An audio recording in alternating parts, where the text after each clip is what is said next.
BJP के चाणक्य का plan हो गया फेल। किस बीजेपी नेता ने मनीष कश्यप को बताया secret plan? Manish Kashyap BJP का प्लान बोल गए, इसलिए भगवा पहने या नारंगी जानना होगा हर हाल में बीजेपी की मीटिंग की बात मनीष कश्यप तक कैसे पहुंची। घमंड बन गया मनीष कश्यप का दुश्मन। सोशल मीडिया पर जो भी पैदा होता है वो ज्यादा दिन नहीं टिकता है, वो चाहे रानू मंडल हो या कच्चा बादाम, मनीष कश्यप हो या फिर बिहार के सोनू कुमार। अगर सोशल मीडिया का हवा घमंड का रूप ले ले तो बर्बादी का रूप है। अब ये सवाल उठता है कि अमित शाह का प्लान किस बीजेपी नेता ने बिहार के यूट्यूबर मनीष कश्यप को बताया?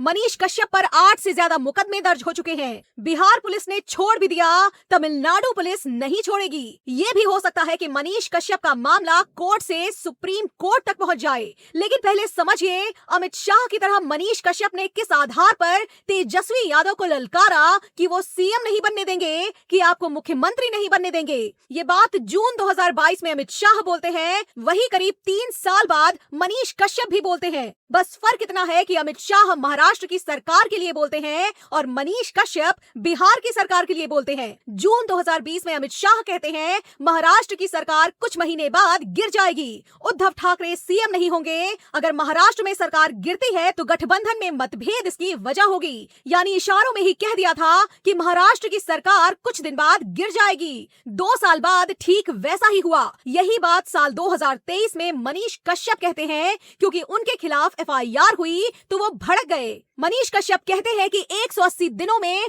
आपकी सरकार गिरा दूंगा। ये बात मनीष कश्यप किस आधार पर कहते हैं, क्यों कहते हैं कि जेल से आने के बाद आपकी सरकार गिरा दूंगा, जी आपको मुख्यमंत्री नहीं बनने दूंगा। बीजेपी बिहार में सरकार गिरा सकती है, पर मनीष कश्यप कैसे गिरा सकते हैं? ये बात बोलकर मनीष कश्यप ने एक ऐसा गड्ढा खोद लिया जिसमें वो खुद गिर गए। तेजस्वी यादव के विरोधी भी इसके साथ आ गए, यहाँ तक कि पप्पू यादव भी उनके साथ आ गए। उन्होंने मनीष कश्यप को जेल में डालने का समर्थन किया। मैं सही को सही कहता हूँ, आपकी मदद पत्रकार होने के नाते, मनीष होने के नाते नहीं। आप जिस तरीके से डेली किसी न किसी को गाली देते हैं, कभी मियां को, कभी यादव को, कभी किसी को, आप होते कौन है? तेजस्वी गलत है या सही है, आप कौन होते हैं? 180 दिन में खत्म कर दूंगा, इसका मतलब भाजपा ने आपको पूरा का सब कुछ दे दिया। फिर तेजस्वी यादव के पास कैसे गए थे? यानी जिस मनीष कश्यप को जनता पत्रकार के रूप में देख रही थी, सड़क पर खड़ा होकर न्याय दिलाता था, वो कैसे सत्ता को हिलाने की धमकी देने लगा?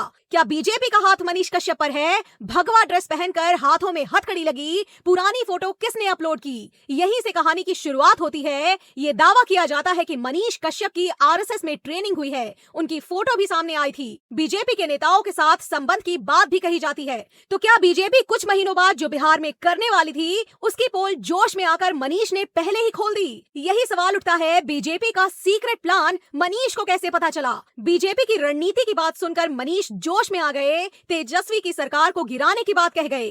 ऐसे कई सवाल हैं जिनका जवाब कोई नहीं तलाश पाएगा।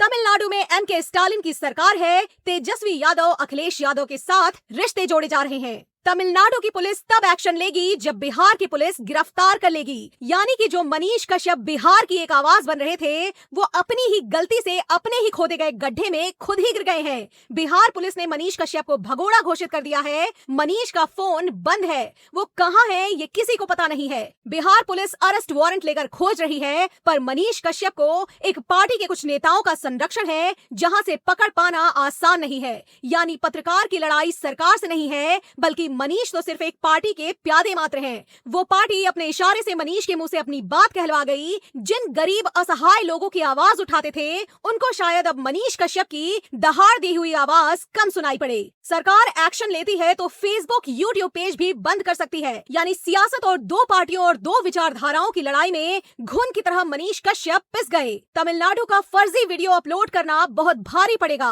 बिहार की एक खास बात है, वो सोशल मीडिया की एक अलग दुनिया है। उस पर कोई भी वायरल हो सकता है, कोई भी हीरो बन सकता है, पर कितने दिनों तक हीरो बना रहता है, ये सवाल है। आईएएस बनने वाले सोनू कुमार की फजीहत कुछ दिन पहले ही हुई थी। कुछ दिन पहले आरती नाम की लड़की से प्यार की वजह से चर्चा में रहे, लेकिन कौन कब गुम हो जाता है कोई नहीं जानता। अब मनीष का क्या होगा, आप ही बताएं।